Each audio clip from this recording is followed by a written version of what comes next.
Well, we have lost a very special person in Jane Rozelle. She was a committed wife, loving mother to four, adoring grandmother to 10, and she even had room in her heart for six great-grandchildren. She was beautiful inside and out, and she leaves behind wonderful memories that we want to take a moment now to savor. She was born Phyllis Jane Lawrence in Compton, California on July 15, 1931. She absolutely hated her given first name Phyllis, so she was always known as Jane. Her mother, Ora Gale Briscoe, was college educated and taught school for several years. Her father, Alexander Lawrence, was a bookkeeper and a meticulous perfectionist in his hobbies. Jane was born at the beginning of the Great Depression and experienced those hard times the first 8 years of her life. Just one orange in her Christmas stocking brought her great joy.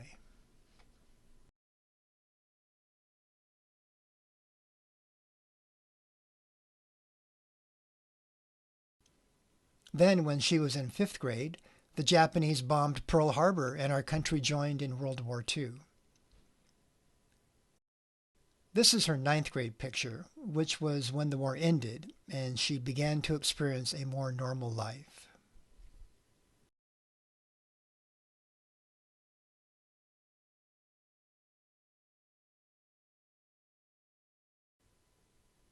Jane was a good student, a respected leader, and pretty good at sports. As you can see from these pictures, she had a glowing natural beauty about her. Two people had a profound influence on young Jane. One was her grandfather, Reverend John Hinton Briscoe, Jr. He was a handsome, gregarious, and loving man who enviously had a magnificent head of gray hair in his later years. For many years, he lived near the Lawrence family in Compton and even pastored the family's church for a while. Her second influencer was her Aunt Madge Lawrence Scott. While Madge's husband George farmed in Downey, Madge had a special love for the families of immigrant Japanese farm workers George and others employed. She started a Bible study for them, which eventually grew into a Japanese church in Paramount. Because of these two, young Jane wanted to be a missionary. Throughout her life, she studied the Bible daily. Though she never became an overseas missionary, she had a marked impact on Sunday school children, vacation Bible schoolers, and women's groups throughout her life. Many of you here today have spoken of the deep impact she has had on your lives. Her second passion was the piano. She learned the instrument as a young girl and played beautifully throughout her life. We, her children, fell asleep at night listening to her play popular, classical, and religious songs. She always played at church. When her children got older, she took it to the next level. She took college music courses for many years and completed an intensive mentored training program to be certified to teach the Suzuki piano method. She has taught the instrument for over 40 years to countless children and adults. Her Yamaha grand piano is one of the few material possessions that she treasures. But let's back up for a moment. Jane met Doug Rozelle at Compton High School, and they quickly became an item.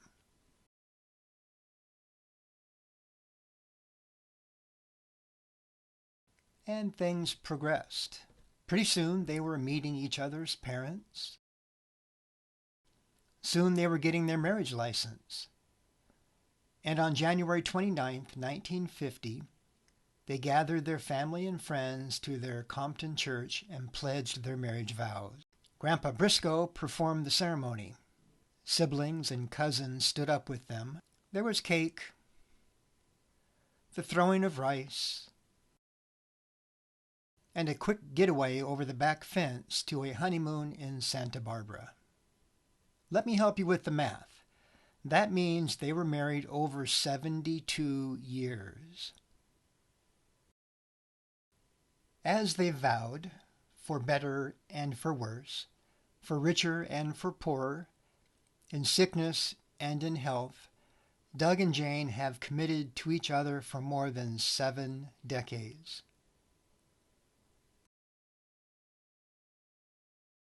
They have traveled thousands of miles together, caught hundreds of fish, and seen almost every corner of this country.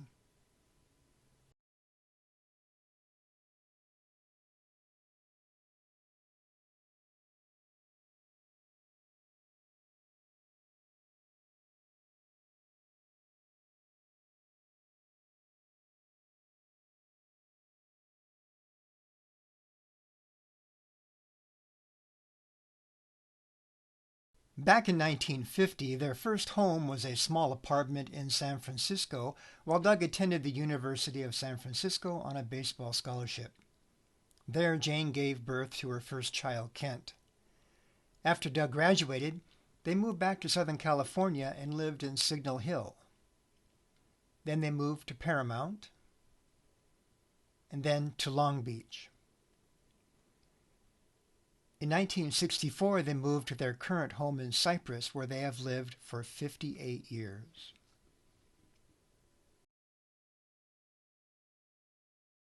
Jane loved nature. Traveling and enjoying God's creation gave her great joy for many years. She brought this beauty home with her too, where she created a backyard paradise and a garden tour showcase. She applied her intellectual curiosity to the study of planting cycles and nutrition to create a veritable farm. She always had an amazing crop of vegetables ripening. When you visited her home, you were generally ushered outside to enjoy her beautiful yard. Of all the things Jane did well, there is no doubt her greatest joy and achievement was in raising her children and modeling a Christian home. Her life and influence certainly continues in her children, grandchildren, great-grandchildren, and will continue for generations to come. Here is the family that reflects her nature and has been her pride and passion. First, there was Kent, that pampered first grandchild on both sides of the family. He was happy, cuddly, and cute, and he won everybody's heart.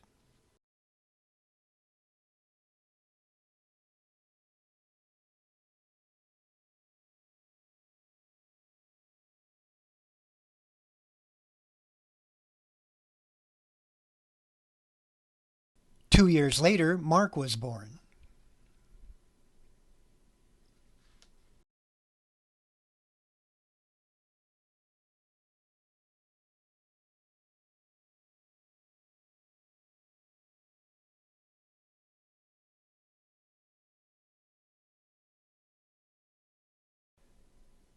And now there were two sons.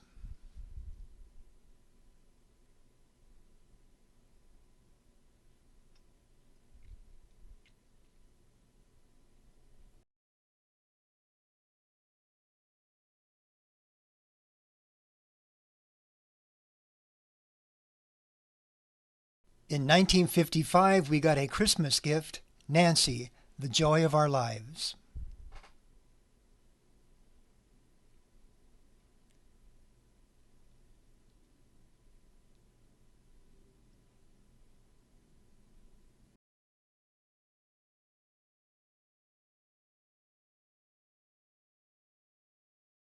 Two boys and a girl. The family seemed to be complete.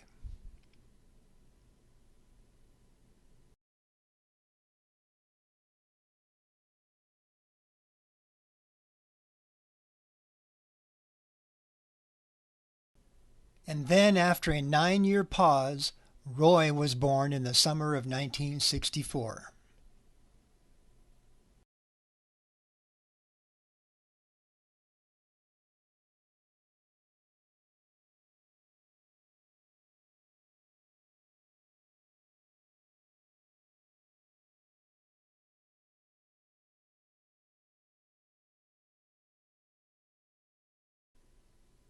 And the first generation of her family was complete.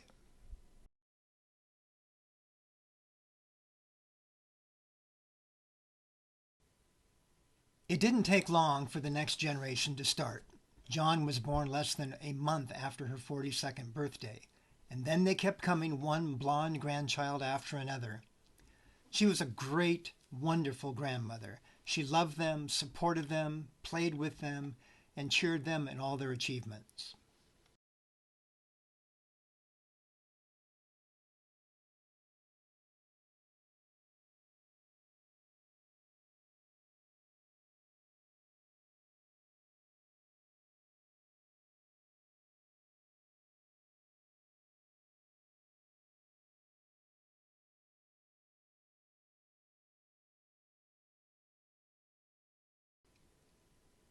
And when that generation was complete, she had 10 grandchildren.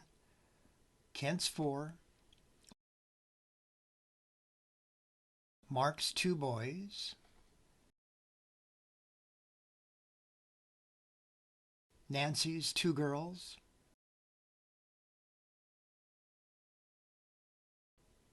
and Roy's 2.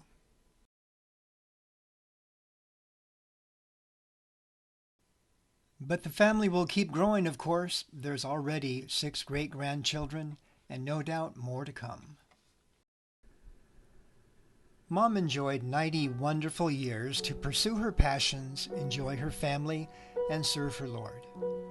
She passed away on April 28th while Doug tenderly held her hand and recounted the wonderful life they had had together. She had only felt weak for less than 2 weeks. She never suffered, and all her family got to come see her and say goodbye. Jane was a person of rare talents and achievements. She was loved by so many people who she touched in a profound way. She truly made this world a better place.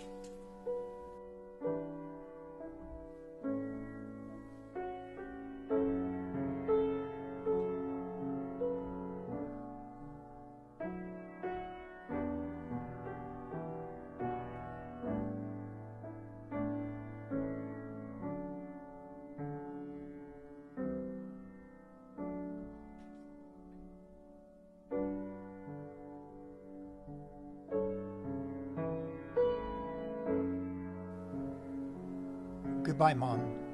We love you and we'll miss you.